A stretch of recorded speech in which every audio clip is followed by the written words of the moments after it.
ইদানিংকাল লক্ষ্য করলাম আমার স্ত্রী সীমার চালচলন কথাবার্তার ভাবভঙ্গিমা অনেকটাই পরিবর্তন হয়ে গেছে। যে মানুষটা প্রতি রাতে আমার বুকের উপরে মাথা রেখে ঘুমাতো সেই মানুষটা এখন আর আমার বুকের উপরে ঘুমায় না। কারণটা আমি এখনো হয়তো খুঁজতে চাইনি। কিছুটা অবাক হলেও কোনো প্রশ্ন করিনি। সীমা ঘুমিয়ে পড়েছে।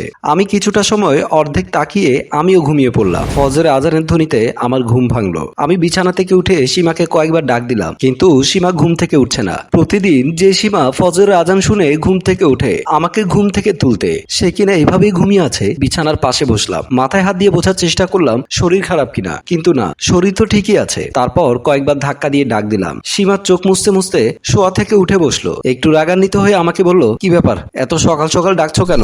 চলো ফজরের নামাজ পড়বো। সীমা আমার কথায় কিছুটা বিরক্ত হলেও বিছানা থেকে নেমে ওয়াশরুমের দিকে চলে গেল। আমিও নামাজ পড়তে রুম থেকে বের হয়ে গেলাম। আপনি আমার শাশুড়িকে উল্টোপাল্টা কথা কেন বলেছেন? আমার কোনো দায় পড়েনি যে আপনার শাশুড়িকে বানিয়ে বানিয়ে মিথ্যে কথা বলবো। শুধু মিথ্যে কথা নয়, আপনি আমার নামে বানিয়ে বানিয়ে বদনামও বলেছেন। সকালবেলা হঠাৎ ঘুম ভেঙে গেল চেঁচামেচির শব্দে। শোয়া থেকে উঠে বসলাম। ঘড়ির দিকে তাকিয়ে দেখলাম 8টা 10 বাজে। কি ব্যাপার, এত সকালবেলা কে চেঁচামেচি করছে?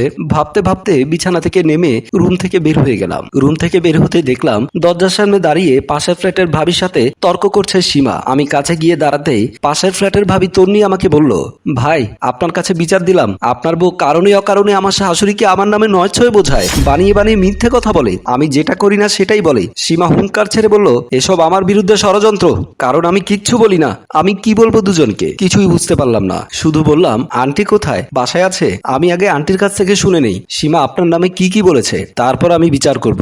ভাবি বলল, আম্মা তার বোনের বাসায় গেছে, আগামীকাল আসবে। ঠিক আছে ভাবি, তাহলে আমি আগামীকালকে আন্টির কাছে জিজ্ঞাসা করে নেই। সরাসরি কথা বললে হয়তো বিষয়টা সমাধান করা যাবে। তন্নি ভাবি ঠিক আছে বলে বাসা থেকে বের হয়ে গেল। আমি সীমাকে বললাম, সত্যি কি তুমি কিছু বলেছো? এমন একটা ভাব নিয়ে বলল, তোমার আন্টি যখন আসবে তখন তার কাছ থেকে না হয় জিজ্ঞেস করে নিও আমি তাকে কি বলেছি, বলেই বাসার ভেতরে চলে গেল। আমি আসলে কিছুই বুঝলাম না। আমি ওয়াশরুমের দিকে চলে গেলাম। অফিসে বসে কাজ করছি, কিন্তু কোনো কাজে মন বসাতে পারছি না। একটা চিন্তা কেমন জানি মাথার ভেতরে ঘুরপাক খাচ্ছে। সীমা ইদানিংকাল কেন এমন করছে? ও তো কোনোদিনও কারোর সাথে ঝগড়াও করতো না, তাহলে পাশের বাসার তন্নি ভাবির সাথে কেন ওর ঝগড়া হলো?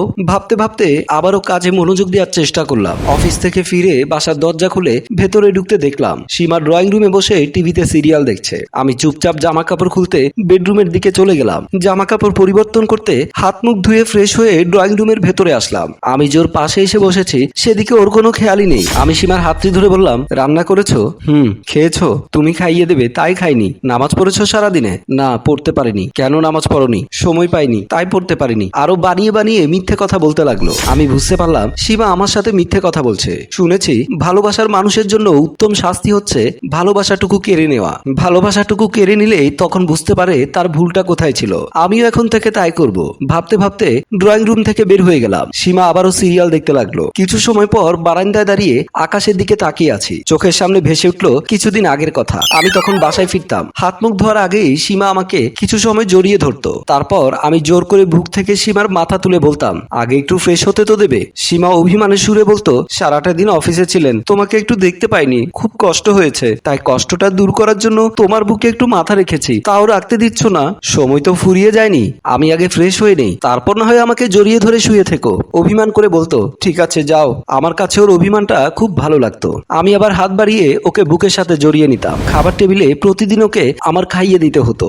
আমার হাতে না খেলে রাখি ওর পেটই ভরে না। ছোট বাচ্চাদের মতো বায়না ধরতো, তাই নিজে ওকে খাইয়ে দিতাম, নিজেও খেতাম। ও খাবার খাওয়ার সময় মুচকি মুচকি হাসতো। আমি জানতে চাইতাম, কি হয়েছে, হাসছো কেন? সীমা একটু লজ্জা লজ্জা মুখে বলতো, আমাদের যখন একটা বেবি হবে না, তখন কিন্তু তোমাকে 2 বেবিকে খাওয়াই দিতে হবে। আমি হা হা করে হেসে উঠলাম। এভাবে দুষ্টু মিষ্টি কথা চলে সুখে চলছিল আমাদের সংসার। কিন্তু যেদিন বাসায় একটা টিভি নিয়ে এসে ড্রয়িং রুমে রাখলাম, সীমা টিভির মধ্যে যেন আসক্ত হয়ে গেল। বাসার কাজকর্ম করতেও ওর কেমন জানি অনীহা। শুধু টিভিতে সিরিয়াল আর সিরিয়াল দেখে। 5 ওয়াক্ত নামাজও ঠিক মতো পড়তো না। ভাবতে ভাবতে জানালা থেকে হাতটি নামিয়ে বারান্দা থেকে বাসার দিকে চলে আসলাম। ড্রয়িং রুমের সামনে এসে ভেতরে তাকিয়ে দেখলাম সীমা এখনো টিভিতে মশগুল। আমি দরজা খুলে বাসার বাহিরে চলে গেলাম। কিছুক্ষণ পর একটা সিগারেটের প্যাকেট নিয়ে বেডরুমের ভেতরে ঢুকে বিছানার কাছে এসে বিছানায় হেলান দিয়ে বসলাম। সিগারেটের প্যাকেট থেকে একটা সিগারেট বের করে 2 ঠোঁটের মধ্যে রেখে সিগারেটটা আগুন ধরালাম। সিগারেটটাতে আগুন ধরালাম, সঙ্গে সঙ্গে সিগারেটের গন্ধ পেয়ে সীমা বেডরুমের ভেতরে এসে বিছানার পাশে দাঁড়িয়ে বলল, কি ব্যাপার, তুমি সিগারেট খাচ্ছ? খাচ্ছি না, ধূমপান করছি। তুমি না আমাকে প্রমিস করেছিলে। কিসের প্রমিস? সিগারেট ফেলে দাও বলছি।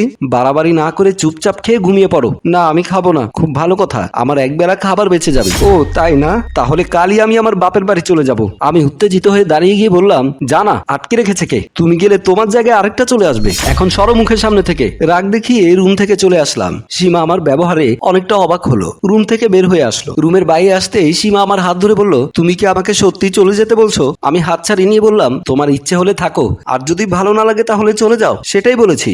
বলেই আমি বাসা থেকে বের হয়ে গেলাম। সীমা অবাক হয়ে আমার দিকে তাকিয়ে রইল।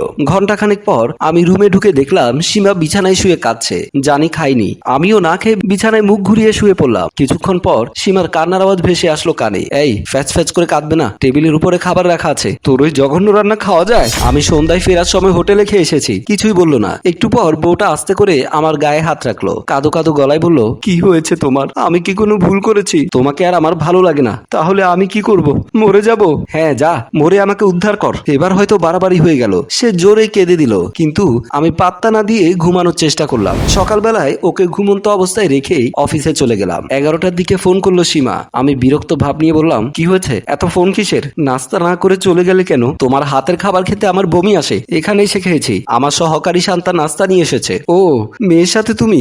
ওকে আমি পছন্দ করি, ভালোবাসি। আর ফোন দেবে না। কলটা কেটে দিলাম। সীমা ফোন করছে, মেসেজ করছে, কিন্তু রিপ্লাই করিনি। সন্ধ্যায় দরজা খুলে বাসায় প্রবেশ করতে সীমা দৌড়ে এসে হাউমাউ করে কেঁদে দিয়ে পা দুটো জড়িয়ে ধরলো। আমি সীমাকে পা থেকে তুলে বললাম, কি হয়েছে, পা ধরেছো কেন? অন্য মেয়েকে বিয়ে করার আগে আমাকে গলা টিপে মেরে ফেলো। আমার ভুলটা কোথায় বলে দাও। ভুল করেছি, ধরে মারো, গালি দাও।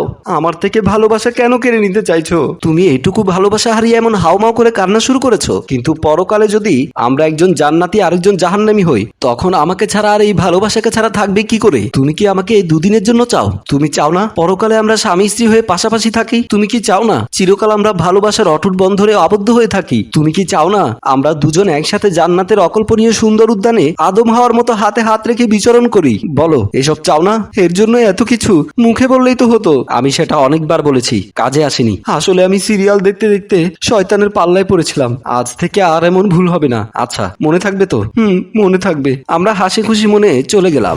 ভোরবেলায় স্বপ্ন দেখছি কেউ একজন আমার কান ধরে টানছে নামাজের জন্য। ঘুম ভাঙতে দেখি এটা আমার বউ। আমি মুচকি হাসি দিয়ে মনে মনে ভাবলাম, আমার তো এমন বই দরকার যে কিনা রোজ সকালে কান টেনে আমাকে ঘুম থেকে উঠাবে আর নামাজে পাঠাবে। প্রিয় ভিউয়ার্স, কখনো কখনো স্ত্রীকে শিক্ষা দিতে কিছুটা নাটক করলেও দোষের কিছু নয়। গল্পটি ভালো লাগলে লাইক, কমেন্ট ও শেয়ার করুন। গল্পটি রচনায় ফেরদৌস অপু, প্রযোজনায় আব্দুল মজিদ, পরিচালনায় রেজাউল কবির চৌধুরী।